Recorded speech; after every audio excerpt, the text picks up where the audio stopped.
Nĩ meharĩrĩria ma kĩũngano kĩrĩa gĩtabanĩtio nĩ kamĩtĩ ya ithurano na mĩhaka nĩguo gũtigĩrĩra mũingĩ nĩ wanyita itemi kũgacĩrithia thayũ ihinda rĩrĩ bũrũri ũreharĩrĩria gĩthurano kĩnene.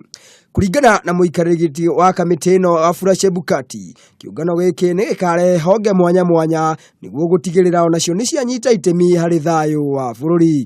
As a country, we need a moment to stop and reflect on the progress made and what remains to be done to ensure that we have peaceful and credible elections. Ihinda-inĩ rĩu mũikarĩri gĩtĩ wa kamĩtĩ ya kũhũrana na ungumania Eliud Wabukala nĩ atĩtĩrithĩtie kuuga atĩ harĩ bata a Kenya othe maiyũkie thayũ na ũrũmwe nĩguo gũtigĩrĩra atĩ ithurano cia bũrũri nĩ ciatabanio na njĩra ya thayũ na ũigĩrĩrĩki. We are calling upon all Kenyans to conduct themselves peacefully as we endeavor to work together to have a credible, fair and transparent election.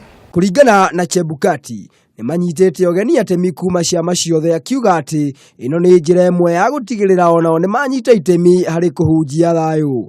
Ngĩribotera Kameme TV mohoro Gĩtaũ, niĩ njĩtagwo Maina wa Mwangi.